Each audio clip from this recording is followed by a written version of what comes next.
Hey everyone. I'm Susan Thompson, 33, killing it in my marketing career, and until recently, living what I thought was the dream life with my husband, Derek, in our charming suburban home. We had it all, or so I thought. Weekend dinner parties, spontaneous road trips, and my home office, which was my sanctuary. I'd spent months getting it just right, with an ergonomic chair, inspiring artwork on the walls. The perfect space to get lost in my projects. One Saturday morning, I called out to Derek, "Babe, I'm heading out to the farmer's market. Want anything special for dinner?" "Nah, just get whatever looks good," he mumbled, barely looking up from his phone. I shrugged it off, but the distance between us had been growing, and each disengaged reply only made it clear. Still, I pushed it to the back of my mind, focusing instead on an exciting work project that had just landed in my inbox. My chance to really shine. When I got home from the market, I found Derek on the phone, talking in hushed tones. Yeah, I know. We'll figure it out," he muttered, quickly ending the call when he noticed me. "Everything okay?" I asked, eyebrows raised. "Oh, just work stuff." "Nothing important," he replied, brushing it off. I had an urge to press further, but something told me to let it go.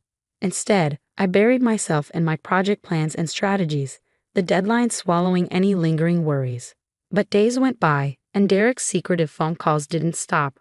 I'd overhear bits and pieces like "she doesn't need to know yet," and "we'll deal with Susan later." Red flags waved in my mind, but I ignored them, telling myself I was just stressed. Then came the family barbecue. That's when I met Derek's sister, Megan, for the first time. Trying to make small talk, I asked, "So, Megan, what do you do?" "Oh, I'm between jobs right now," she laughed, a carefree laugh that grated on my nerves. "Exploring my options." Derek's mom chimed in. "Megan's always been a free spirit. Can't tie her down to one place or job for too long." I nodded, but something about Megan's gaze, lingering on our house, left me unsettled. Later that night, I overheard Derek on the phone again. "Don't worry, sis. We'll figure something out. You know I've got your back." A knot formed in my stomach. I could feel something was coming, but I had no idea how much my world was about to shatter. The next evening, as I walked through the front door, I froze. There was Derek and Megan, hauling my desk out of my office. "What's going on here?" I demanded, my heart pounding. Derek turned, eyes wide. "Oh, hey, babe. You're home early." "Clearly. What are you doing with my stuff?" Megan smiled. "Surprise, I'm moving in." A punch to the gut would have hurt less. "Moving in? Where exactly?" Derek cleared his throat. "We thought Megan could use your office for now. You know, since she needs a place to stay." "For how long?" I asked, incredulous.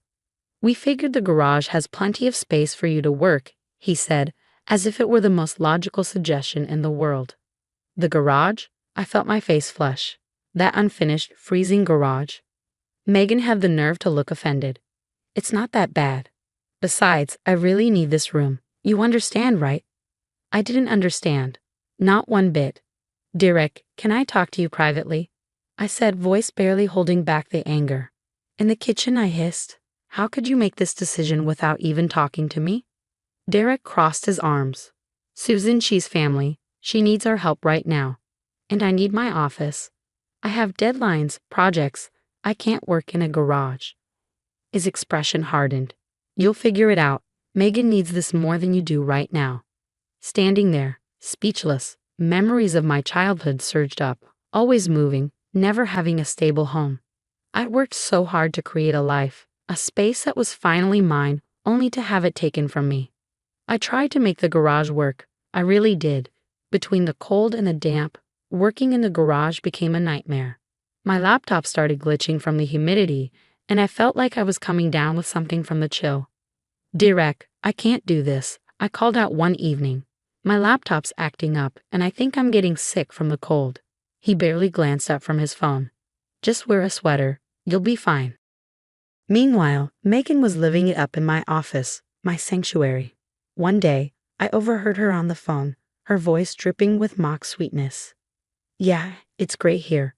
Free food, nice room. Susan's a bit uptight, but Derek keeps her in line." I saw red. Bursting into the room, I couldn't hold it back. "Keeps me in line? This is my house, Megan. You're a guest here." "Whoa, chill out. No need to be so sensitive, she shot back, unfazed. Before I could respond, Derek rushed in, looking between us with wide eyes. What's going on here? Megan put on her best innocent face. I don't know, Susan just started yelling at me. Seriously? Susan, what's your problem? Derek snapped. Megan's going through a tough time. Can't you be more understanding? I couldn't believe my ears. As I stormed out, a rush of childhood memories hit me. My mom always put everyone else before herself. Always before me. I promised myself I'd never be like that. Yet here I was, pushed aside in my own home. That night, as I lay in bed, I overheard Derek and Megan talking. Don't worry about Susan, Derek was saying. She'll get over it. You can stay as long as you need. I turned over, tears silently streaming down my face. How had it come to this?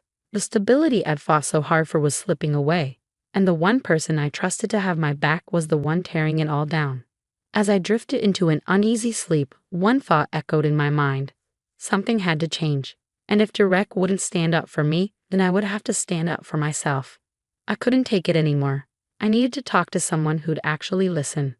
The next morning, I called Jasmine and asked her to meet me for coffee.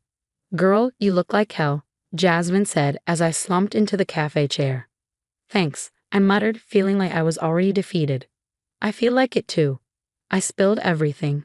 Megan taking over my office, the garage, Derek's attitude, everything. Jasmine's eyes widened. Wait, he moved his sister into your office without even asking you. And now you're stuck working in the garage? That's messed up, Liv. I know, I sighed. But he says she needs help and I can't just turn her away. No, stop right there. Jasmine cut me off. What about what you need? I blinked, taken aback. What do you mean?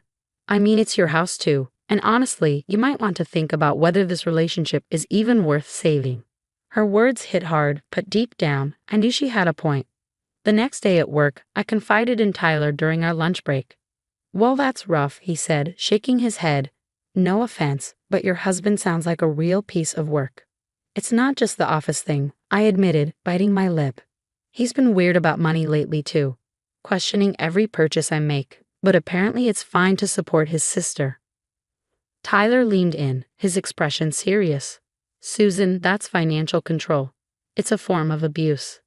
The word abuse made my stomach churn, but it also opened my eyes. I hadn't seen it for what it really was until now.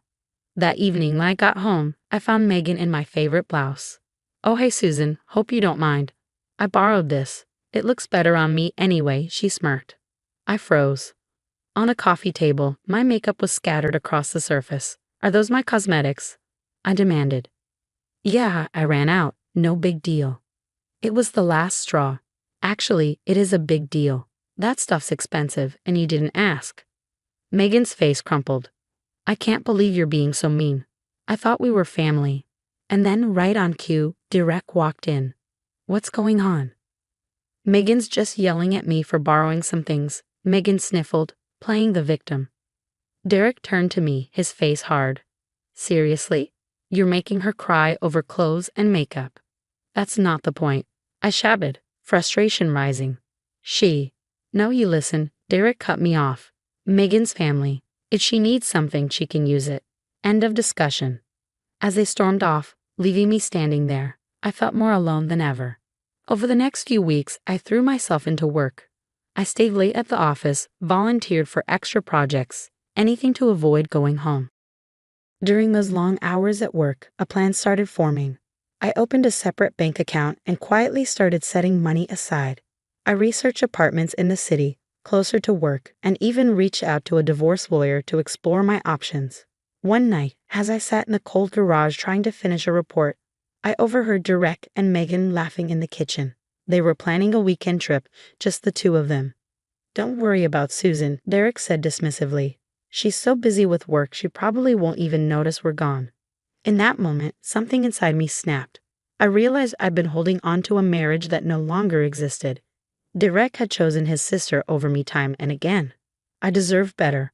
A partner who respected me, who prioritized our relationship. It was time to choose myself. The day of my big presentation finally arrived. My hands shook as I stood before the executives, but I nailed it. When the room erupted in applause, my boss pulled me aside, saying, "Susan, that was incredible. We're promoting you to senior marketing director." I could barely contain my excitement. That night, I broke the news to Derek. "They're giving me an office downtown. It's required for the new position." He barely looked up from his phone. "That's nice. More space for Megan here, I guess." I bit my tongue, knowing he had no idea what was really coming. Over the next few weeks, I prepared. I signed a lease on a cozy apartment, packed a few boxes at a time when no one was home, and finalized my divorce papers. On moving day, I waited until Derek and Megan left for their weekend trip. Then I sprang into action, loading my car with everything I carefully stashed away. As I placed my wedding ring and a letter explaining everything on the kitchen counter, I felt a mix of sadness and relief. This house, once my dream home, now felt like a prison I was finally escaping. I took one last look around, then walked out the door, closing that chapter of my life behind me. Months passed, and life found a new rhythm. My promotion brought challenges, but I thrived. I made new friends at work, reconnected with old ones, and slowly began to heal. One Friday night, I met up with Jasmine for drinks. "Girl, you look amazing. How's the new place?" she asked, raising her glass. I couldn't help but smile. "It's perfect. All mine. No freeloaders allowed." We laughed, and for the first time in years, I felt truly free. "So," Jasmine said with a mischievous grin, "ready to get back out there? There's this cute guy in my yoga class." I felt a flutter of excitement. You know what? Maybe I am. As we chatted, my phone buzzed with a text from Tyler. "Guess who I just saw at the unemployment office? Derek and Megan." I shook my head, feeling a strange mix of emotions. Karma's a funny thing. Later that night, curled up on my couch with a good book, I reflected on how far I'd come. The scared, insecure woman who once let others walk all over her was gone. In her place was someone stronger, more confident, fiercely protective of her own happiness. There were still tough days and moments of doubt, but looking around at the life I'd built, I knew I'd made the right choice. As for Derek and Megan, they were learning the hard way that actions have consequences. And me? I was too busy embracing my new life to look back.